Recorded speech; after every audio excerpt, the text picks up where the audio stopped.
Hello everybody, it is Ginell Cooper. I am back. I've been gone for a month. I was in Tennessee hanging out with my daughter, helping her get her homestead up and running. And I am finally back and ready to make some videos. And just before I left, I discovered plan pooling. And I have to tell you, I was not, to be honest, I wasn't super excited to learn how to do plan pooling because I was like, it just looked super complicated, and I like to make things that are easy and duplicatable for all of you. But my friend TJ really wanted to try it. She got herself some pooling yarn. She came over one night. We did a little craft night before I left for Tennessee, and she did her plan pooling, and I was like, that was easy. I want to know how to do that. So she ended up making this really cute pillow out of it. It was a pillow cover, and I was just hooked. So then I started learning how to do it. And I literally went down this rabbit hole of which there is no return. Like, I'm just so into it now. And now I'm learning how to do bigger ones, and I'm learning how to make them into things, because there's a lot of things that you can make with a rectangle, right? And plan pooling is basically just a rectangle. So for instance, this was just some scrap yarn I had in my closet, and I just used it up to do this project.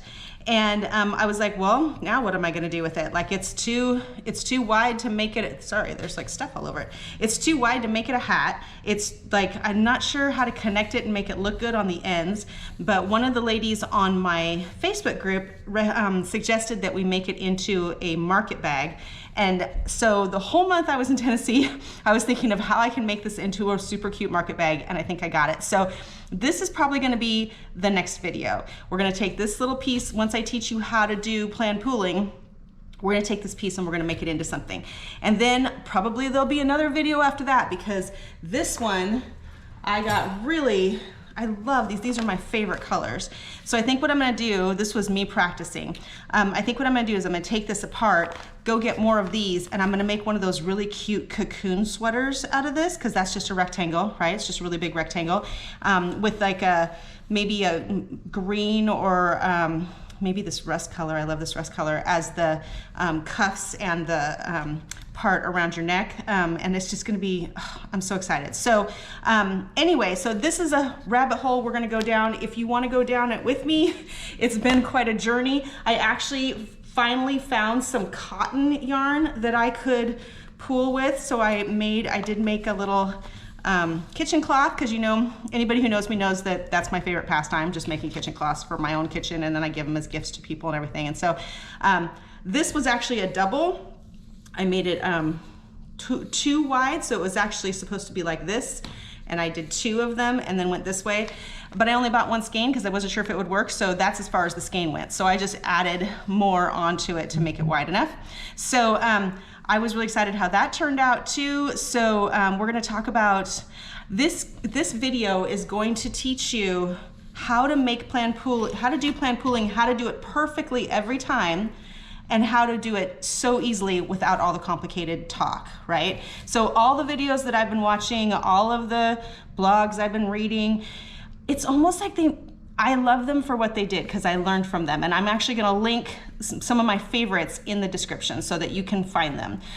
But it's like they make it too complicated. So what I'm gonna do is I'm gonna teach you the easy way to make it absolutely perfect, so it doesn't like get skinnier and wider. And I don't know if you've seen other people's plan pooling, but sometimes it's not this perfect diamond. It's like, I don't know, it gets bunched up and then it gets long and all that stuff. And that all has to do with tension. And I know as soon as I say the word tension, you're all gonna be like, oh my God. Tension was one of those things that I'm like, it's like this weird intangible thing to me. I'm like, I just crochet. I don't know what perfect tension is. You don't need perfect tension on this. In fact, perfect tension will mess you up. So I am going to teach you how to adjust your tension as you need it, and be in charge of your own destiny on all of your projects. Because you don't know this by looking at it, because it looks super perfect, because it's the moss stitch, and moss stitch is very easy to make look perfect. But my tension is super loose here, and then super tight here, and then super loose, and then super tight. And that's all about keeping the colors where they need to be. Because no matter what skein of yarn you buy, it's not going to be perfect. You're not going to, the way that they dye them, there's just no way to make them perfect. So I will show you, we'll talk about which yarns to use, and I would love to make a list with all of you on which yarns you've tried and what it's worked on, so that we can just kind of have a running list. And I'll keep that list on the description of this video, but also in my Facebook group too. The Facebook group's called Ginell's Quarantine Crochet. So we'll just keep a running list. So if you come across yarns that you have loved, that you've been able to make them pool and make them look good, I would love for you to leave that in the comments so that we can all go out and find it. It's like a little treasure hunt, trying to find the perfect yarn. And we're gonna talk about that too, how to find the perfect yarn, how to make it all work together, and we're gonna do the simple version, not the hard version. So we're gonna cut all the chit chat and get right to it. This is actually a scarf that I've almost completed. I worked on this on the plane to Tennessee. So it's almost done. And the reason why I'm showing it to you almost done is because I'm gonna show you the fun part of doing this before I show you the hard part. So I think that if I just went right into like how many chains do you do, and like how many blah, blah, blah, all that stuff, I'm gonna lose you because it lost me. I was like, it's too complicated, I can't figure this out. But once you see how easy it is, the main body of this is so darn simple that most of this project is going to be almost mindless, and actually kind of really fun to do. The hardest part of this whole project is the first 3 rows. So we're going to do that later. So I'm going to teach you the easy part first, so that you know what you have to look forward to. And then I'm gonna teach you the first 3 rows, and we're gonna do it on a different color yarn, different style of yarn altogether that I found, that supposedly I can pool with this. I don't know yet, I guess we'll find out. It looks like it would be really pretty. So we're gonna try on this. Or maybe I'll try on the black and white zebra yarn because it's easy to see on camera. But so we're gonna give that a shot. I'm gonna show you how to do this part first, then I'm gonna show you the first 3 rows, then I'm gonna finish the scarf. It's gonna be super, super easy, and hopefully it'll launch you into a world where you are looking for the right yarn and you're making stuff. But most of the things you're gonna make are gonna be these rectangular panels. A lot of people make blankets. A lot of people make, you can do multiples of these. They don't have to just be, this is one section, but you can actually, when you're planning it out, you can do multiple sections. It can be wide as you want it to be, which is what we're gonna do, I think, on the cocoon sweater too. But for now, I'm gonna teach you the basics, and then you can just make panels and practice. And then my next videos, I think, are gonna be what to do with those panels, how to make cool things out of plain pooling that's not just a scarf. So that'll be the next thing. I literally just used the hook size that's recommended. This is Red Heart Super Saver variegated yarn. I'm gonna make a list of all the ones that I've tried in the video description, but there was a lot. Here's some pictures of some of the practicing that I did. What I'm gonna do actually is I'm gonna make a list of all the yarns that I've heard work, and I'm gonna put like a little star next to all the ones that I've personally tried, so that you know what's out there to look for. And it literally is like a treasure hunt. I never liked variegated yarn. I've never been a big fan of it. I use it in my scrappy baskets because it's easy to hide them. I just don't like the way that I just don't like them. They're just too busy for me. But now that I've learned about planned pooling, that's all I look for. Every time I go to the store, I look for variegated yarn, and I look for the ones that I know I can pool with. The color on this is called Pink Camo. I'll show you when we get to the beginning, which will be at the end. I'll show you exactly how the yarn looks when you hold it out. But for right now, let's do this. We're going to this is just the moss stitch. If you need to learn the moss stitch, if you've never done it before and you need a little bit more help, go to my Stitch Minute video playlist on my channel. There are 1-minute videos on there that teach all kinds of different things, and one of them is the moss stitch, and I will actually link it here, probably in the upper corner as well, so that you can get to it pretty easy. But the moss stitch is probably one of the easiest crochet stitches out there. It makes a nice solid piece of fabric. It makes a perfect rectangle. It's just a really nice stitch to work with, and it's a great beginner stitch. So what we're gonna do on a moss stitch, just so that you know how the beginning of each end or each row starts, you're always gonna chain up 2, and then you're gonna turn it, and then you're going to find the space between each one of these is a single crochet, chain one, single crochet, chain one, single crochet, chain one. You're going to do your single crochet in the space under that chain one. So you're not even going to try and go into the chain. You're going to go in the space. So fast and easy. So we're going to go ahead and go into the space between the chain one and pull up a loop and do a single crochet. Okay? And then you're going to chain one, do the same thing all the way across. Okay, so here's something that I want to explain to you on how this color works. You're going to notice that the rows go back and forth. So this row matches this row matches this row. Okay, so when you're doing this, when you're lining up your colors, you're not looking at the row directly below you. You're looking at the 2 rows down that lines up with it.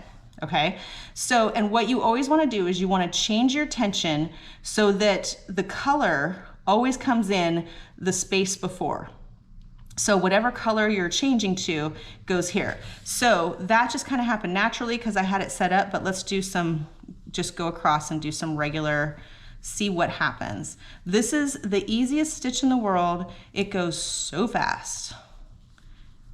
Okay, so we're coming up right here on a color change. So the color change should be on this stitch. It's the one before, okay?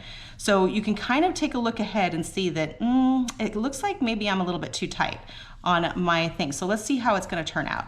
So if I do my stitch right here, it should be half brown, half green. Oh, it is. Look at that. Magic. It's magic. So in order to make it perfect, you sort of want it to be half brown, half green. You don't want it to be full green, right? Because that's what it was right here when it made the change. If it is full green, it's not that big a deal. It's just going to kind of throw you off later. So if you want it to be perfect, match it perfectly. So, and I'm going to show you how to adjust your tension to do that. So let's keep going because I promise my tension will not be perfect, or it will be too perfect and it will throw it off. Okay, so we're coming up on the next change. There's the pink, so the pink should be here. So we're gonna, oh, and it's gonna change for me. See, it's once you get going, it's actually kind of easy, but I want to show you how to adjust it. Okay. So right here, this one was changing to the darker pink. This one tried, but it wasn't quite there. So what I'm going to do is I'm going to go back a couple stitches, get really used to doing that. You're going to do it over and over to try and get it perfect. Just go back a couple stitches, and I know that I want to use a little bit more yarn to get to that hot pink. So we're just going to do it a little bit looser. So right here when you do this chain, so like right here, when you do this chain one, it's really easy to stretch those chain ones out a little bit. Come back, pull that up a little more. And then this one should be half and half. See that? Or yeah, half and half, like that. So that's, and you just kind of grab on the yarn where you want it to be. Don't worry that this is a little bit looser than that. For some reason, it all just magically works itself out. So we're gonna keep going. So the dark, there's the dark. I'm gonna put a dark over here so that it's always, how do I say this? It's actually 2 rows up, but it's the one directly above that stitch. And that's what you're always gonna be looking at. It's almost like these ones fade into the background. As you're working on this one, you're always looking at the one directly below it. So the pinks over here, the dark pinks over here, dark pink over there, and then we keep going. And it just magically makes this Argyle pattern. Okay, so when you get to the end of the moss stitch, it looks weird. You always want to do your single crochet in the stitch after this last single crochet. There's 2 chains there, it's just hard to see. So put it right there, okay? And then chain 2. It's changing to brown already, which is good, that's what we want. Go ahead and turn your work. And right here, this was a half and half. So this one should have been a half and half, which it kind of was. And then this next one right here is going to be solid color, whatever that is, brownish green. It's gonna go right there. Okay, so that's basically how it works. Now, if for some reason you're going through yarn too fast and you change color too soon, you need to tighten up, and I'll show you how to do that. Hopefully that'll happen here in a minute. Watch, it's gonna work out perfectly. Oh, no, okay, good, one too soon. Okay, so right here, see how what that did was I brought the green in 1 stitch before I was supposed to. It should be 1 over from this, right? So, so that's basically how you know that it's off. So then what you're gonna do is you're gonna go back and you're gonna tighten up a little bit just to make sure that you don't do it too soon. So we'll tighten that just a little. Do your stitch a little tighter. And tightening is just like, I'm not sure how to describe it. You just pull your yarn tighter, and then the looser ones are when you like pull it way up like this and do it up here. That's the difference between loose and tight. And we all have that tendency to be one or the other. But after you do this for a while, you're gonna be like, I know how to do it on purpose. So there we go. So I moved the green over 1. Just like that, okay? So keep going.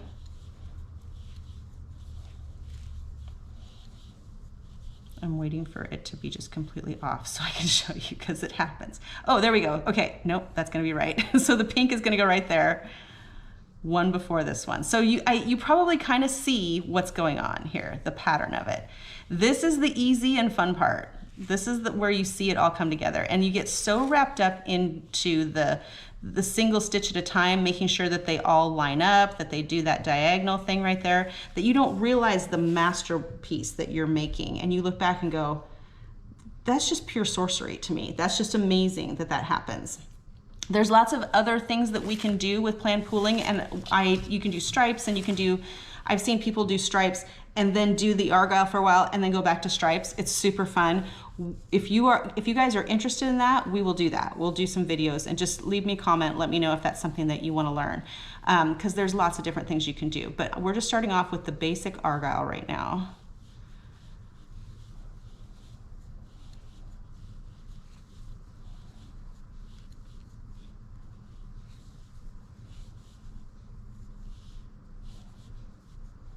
Okay, so I'm trying to figure out how close I am to.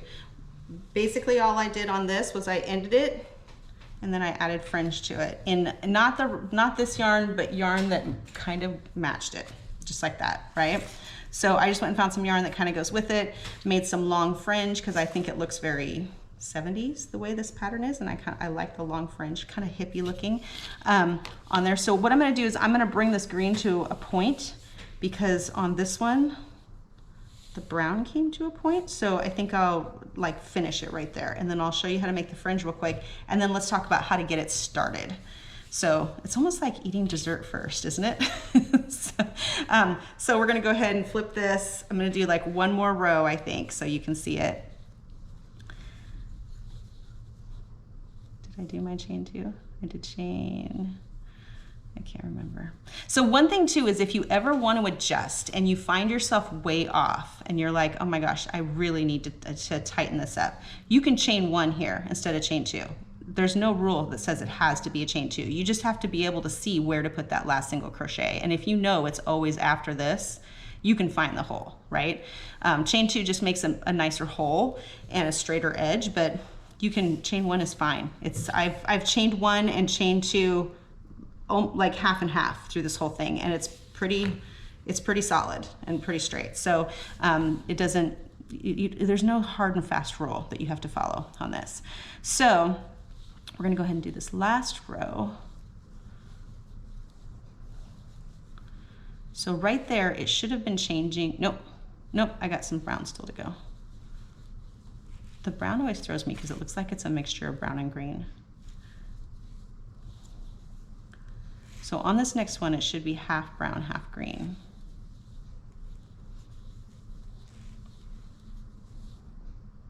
Kind of. So you do always want to do the chain 1 in between your single crochet. So if you're going to pull a chain 1 out of it, throw it off the end there. If you don't do a chain 1 here, you can end up having this like split a stitch.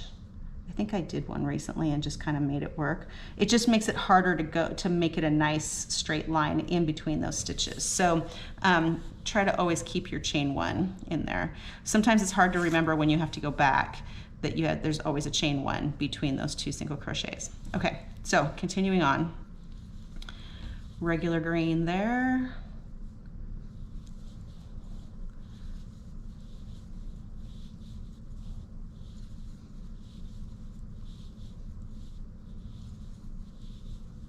There we go, the pink lines up with that pink, or diagonals from that pink.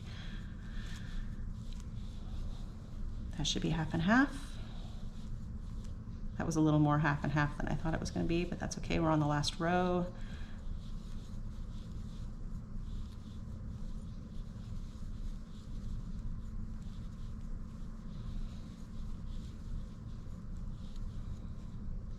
Okay, so let's end this right here. And I will show you how to do the fringe real quick. And then what I'm going to show you how to do is how to start it and how to get those first 3 rows to be perfect. And then once you are into the first 3 rows, it's just a matter of adjusting your tension back and forth all the time. So super simple, easy video to get started. Then we'll dive down the rabbit hole together once you get the basics down. So I'm gonna go ahead and weave in the end on this one real quick. When you're weaving in your ends on moss stitch, this is how I do it. I go through this stitch, then I go down a row and go through that stitch, up, through that stitch, down, through that stitch, up, through that stitch. Otherwise you're gonna be able to see that yarn in between and you don't want to see it. So then pick a piece to go around and then head back the way you came. So this is the back and forth method. This is my favorite way to weave in my ends. Down, up, and out. If you can find the end. There we go. Okay, so that's done. Okay, so for the fringe, I'm going to show you how to do one set. You got it from after that. It's probably pretty easy. I just grabbed a book that I thought was nice and big. I made my fringe based on that. We're going to do 3 pieces, or at least I did. You can do it thick or, you know, you can do it thick or skinny if you want. I like the skinnier look. So I'm going to do 3 pieces the long ways on this book. Just go 1, 2, 3.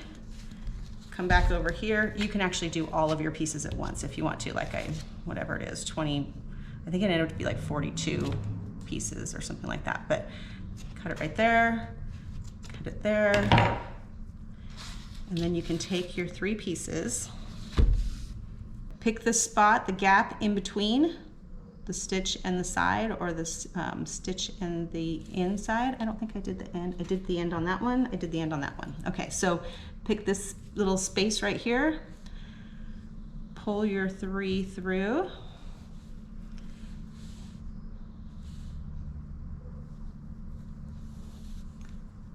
and then pull those through.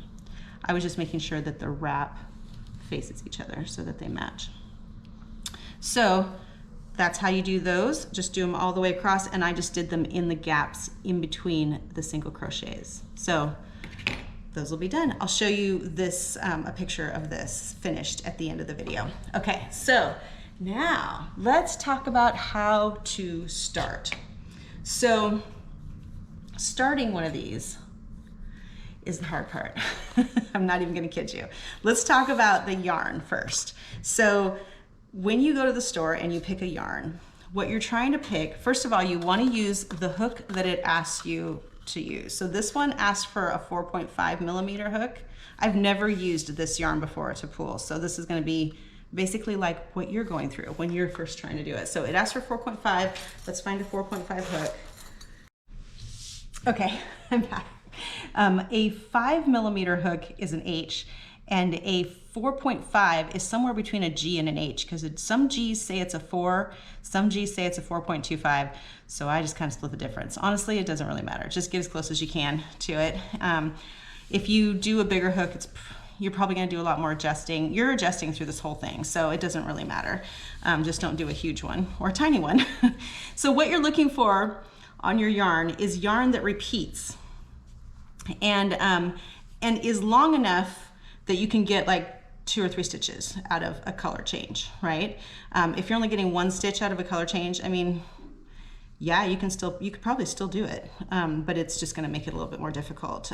So for your beginning yarn, choose something that repeats and you can get 2 or 3 stitches. So each one of these, I'm not going to get too complicated. I've seen a lot of videos where they actually measure these out. Does it matter? I don't think so. If they're, at first I thought they needed to be the same length, all the colors, but they don't, because that actually decides how big the diamonds are, which I like when it has a skinny stripe and then the bigger stripe and all of that. So I'm not going to worry about that. All you really want to worry about is make sure that they repeat in a way that you can do it correctly. So this one is dark blue, light blue, white, light blue, dark blue, gray, dark blue, light blue, white, light blue, dark blue, gray. So the white and the gray, pick one to be in the middle. The gray could be in the middle and the whites can be on the end, right? So what we're gonna do, I think I want the whites on the ends to get started. So you can just choose if you want the grays on the end and have the white diamond in the middle. It doesn't matter because they go back and forth, right? So when we get started, it does not matter how long your chain is, because part of that chain is not going to get used. So let me show you this as an example. I made this chain, but we are going to go to where the color changes, turn around and come back. Where the color changes, turn around and come back. So there's going to be leftover chains here. All you do to fix that is when you get to the end of your project, you're just going to take this chain apart and you're going to take it back to where that is at the beginning. That's not something I've ever done before. So when I watched the video on this, I was like, that is brilliant. That's a game changer. Because how many times have you changed something and gone, oh, it's not quite enough. I have to go all the way back and rechain. You don't. Just the chain is just the base and you can always undo it back to where you need it. So hopefully that's a good example. Get to the end right here and then you just knot it. And then you weave in your ends like, you know, just like you normally would. So don't worry about how many chains there is. I was surprised how many people got so caught up on the number of chains. Don't worry about it. Thank goodness Crochet Crowd steered me the right direction. So we're gonna start wherever you wanna start, because we know that the white is in the center and the gray is in the center. So I would either start with the middle of the white or the middle of the gray. So let's start right here.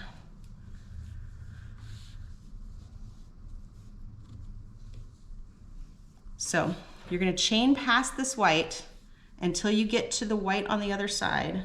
And we're going to do it right in the middle, not at the end of the color, right in the middle of it. So I'm going to kind of show you how to figure that out. And there's a little bit of fudge work involved in it. You kind of have to do some guesswork. We may have to undo it a couple times to get it perfect. So be ready for that. I know there are a lot of people out there that like frogging stuff, drives them crazy. I feel like if I couldn't, one of the things I love about crocheting is how easy it is to just take something apart and redo it. So, and you're gonna get really used to that when you're doing this, because you are literally gonna be undoing stitches and redoing them to tighten them or loosen them, however we need to do it in order to get the colors to work.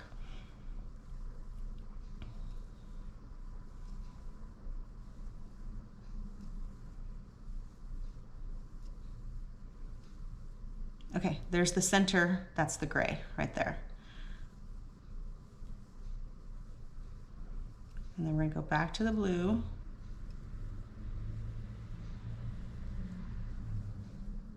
Back to the light blue. I feel like doing this chaining actually kind of gets you acquainted with your color changes and how they're gonna happen.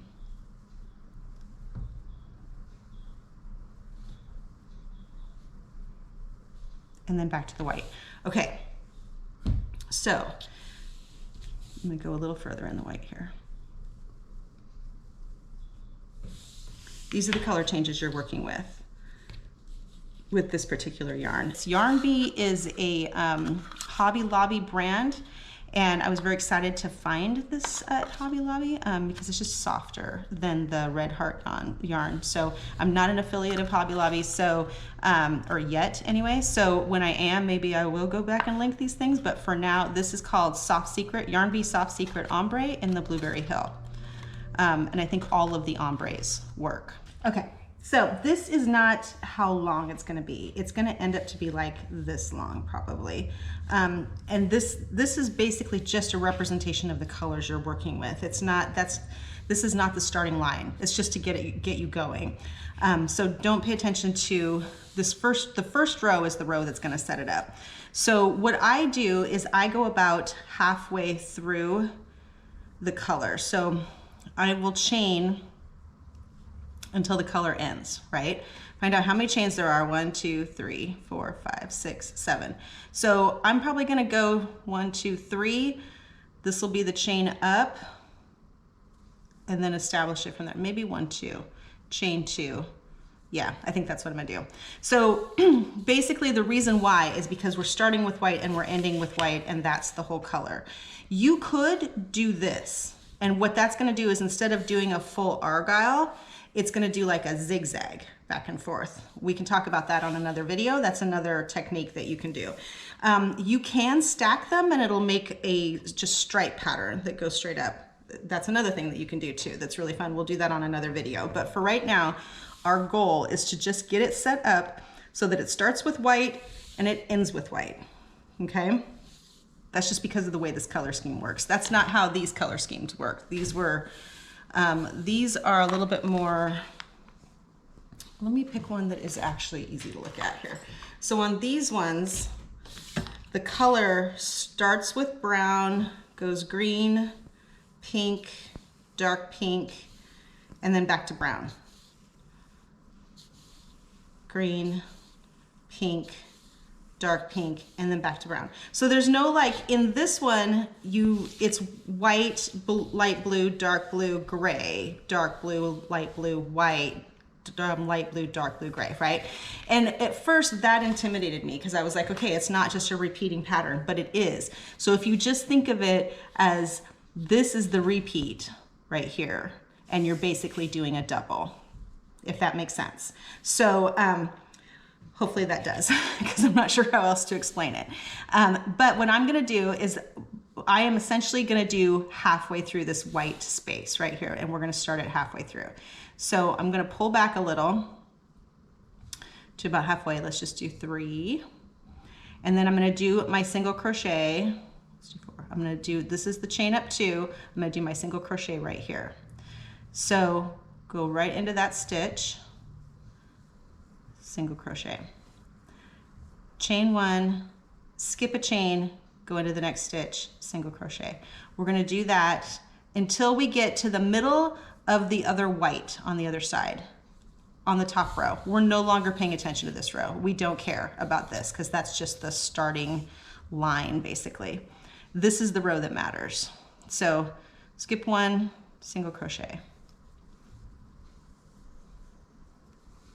Chain 1, skip 1, single crochet. Okay, when you keep going until you go all the way back to the next color change that you want. So like for me, I'm gonna go white, light blue, dark blue, light blue, gray, no. White, light blue, dark blue, gray, dark blue, light blue, white. When I get to the end of the white on this first row, not the chain, then we're gonna talk about what we're gonna do next. So meet me there. For you, it might be just repeating, like if you're working with this yarn or something like it, you may just be going from, you might just be going brown, green, pink, dark pink. When you get to the end of the dark pink and you've already covered the brown, stop right there, right? And then we'll talk about what happens next. So I went to the end of the white only because I want to know how many stitches I can get out of that white. And it looks like 3. It would have been nice if it was 4 because I could split it right down the middle, but that's not how life works. So we're going to go back 1. So because we're splitting it, we're kind of trying to even it out on the sides. So now the second row, you're not gonna know if this is pooling correctly until you get to the third row, which is super frustrating. I totally get it. I understand that. But you can kind of, as you do this a couple of times, if I end up doing this perfectly the first time, it's either the magic of editing or it's just because I've done it so many times now. But when I first started, I redid, undid, and redid the first 3 rows so many times to get it set up right. If that's what you end up doing, don't worry about it, you're doing it right. Like, just get it so that it's set up correctly. Once it's set up correctly, it's a piece of cake after that. So I'm gonna take this back one, and it's chained up 1 right there. Technically you're supposed to chain up 2. Let's go ahead and chain up 2. It may not work, we'll see. So now I'm going to do my single crochet into that row, chain 1, single crochet.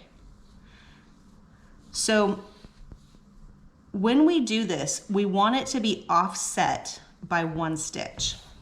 Getting it to offset, oh my gosh, I pulled this from the end and not from the middle. I hate that. Getting it to offset by 1 stitch is the part that is challenging. So we're gonna just go ahead and go down this row and see how close we get. And we may have to just make adjustments as we go. It kind of looks like it's gonna do it. We'll see. Okay, so I may have to go back and adjust all this tension just to get it right, because look at how early that white is. It really should probably, we'll see how it works out.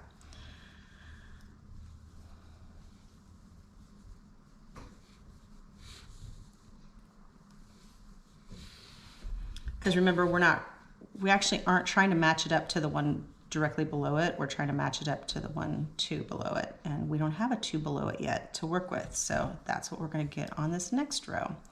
Okay, so we're going to chain 2 and turn it.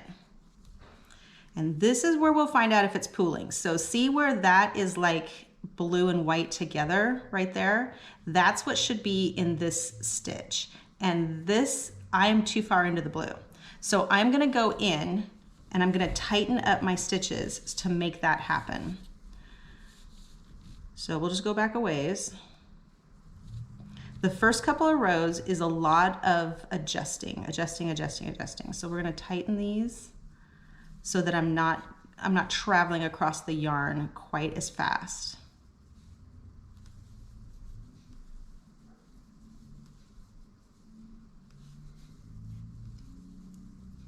It's gonna feel really weird. You're gonna be like, why is it so loose on the bottom and so tight on the top? Don't worry about it. It literally fixes itself. I'm not sure how, it's magic.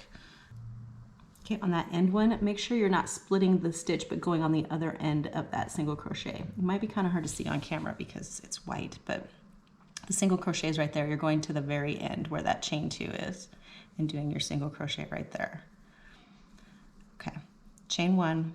Remember, it's chain 2, but remember that if we need to tighten it up more, we can use that chain 2. We can take it down to chain 1. So, okay, so the goal is, see that stitch right there? We're trying to mirror that stitch, but we're trying to do it 1 stitch sooner. So we're gonna go in here and we're gonna pull up, and I can kind of direct my hook to where I want it to be, like that. There we go. Okay, we've got it set up now.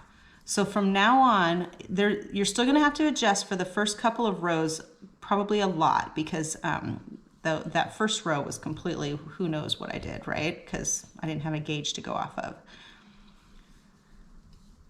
But it should be easier.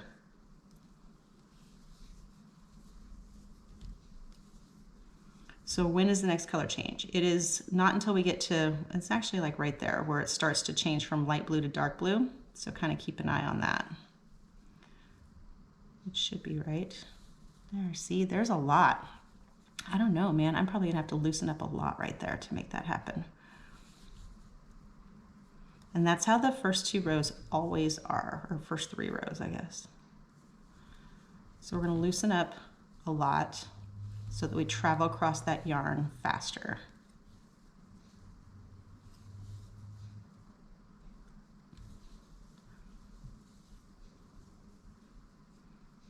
So right here, this stitch in between those two single crochets should mirror this stitch. It's one down and one to the left, and that is like in between the blue, light blue and dark blue. So that's what I'm gonna do. I'm gonna grab that piece right there, go in there, grab where you want it to be, and pull it up so that you've got a little bit of dark blue and a little bit of light blue on there. Then the next stitch should be full dark blue, and it's gonna be just up one and to the right of the other full dark blue. Okay, so now we're switching to gray. The gray's right there. We need this, the one that to the right and up, to be gray, and that's how it worked out so perfectly. So we've got it lined up now. And from here on out, it's just about adjusting as you go to make sure each row is right. Luckily on this one, there's not a lot of stitches in between the color changes. So this one was dark blue. This one should have also been dark blue. See how it's up one and to the right? I'm gonna do another row where it's a little bit easier to see. So what I need to do is I need to use more yarn so I can travel across that better. So we're gonna loosen up. We're gonna pull up high. When we do our chain one, we're gonna do it loose. And then this is gonna be dark blue. See how I fixed that? So dark blue, dark blue. And that's how easy it is to adjust your tension. When people said it's all about tension, I'm like, gosh, I just hate it when we talk tension because it just is such a intangible thing. But now it's not intangible anymore. See how that blue and that lighter blue and the lighter blue are diagonal from each other, which is perfect.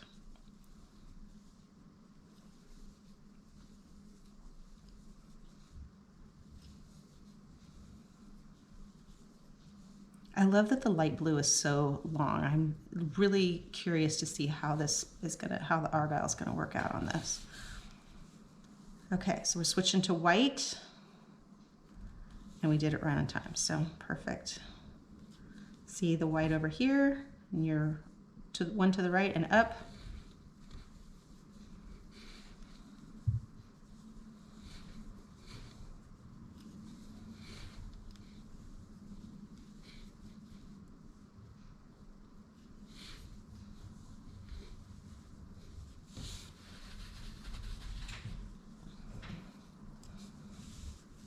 Okay, so you can't see it yet, but it's coming.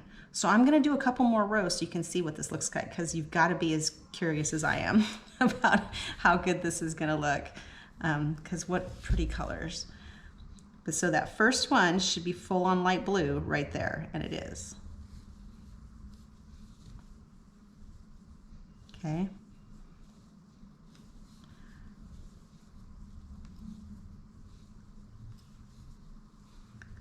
Kind of starting to switch to dark blue. Nope. No, there's something about this yarn that has just like slightly dark blue in the middle. There we go. I think I need to tighten that up because I think we do switch to dark blue faster than I thought. So just know that this is no fault of your doing. This is not you that's messing up. It's not me that's messing up. It's the yarn is not perfect. It's not going to be perfect. So you just have to be ready to adjust to make it right. Okay. So the one directly below me is still light blue, but this one's dark blue. So this one needs to be dark blue because it's up and diagonal, right? And it looks like that's gonna happen now. Like that, there, there. And just remember, you're not concerned with the one in between. You're only concerned with the one directly below it. Gray, ooh, perfect. That gray and that gray.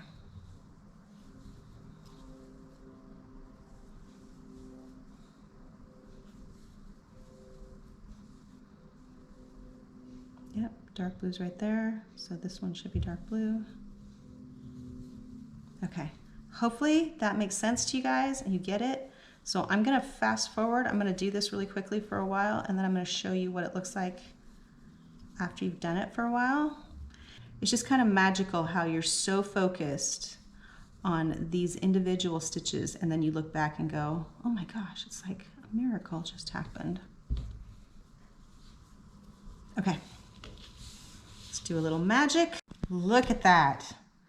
Oh, I just love it so much. I think this is the first time that I've done one where it has like the double line right there, which is what happened because it has the gray in the middle and all of that.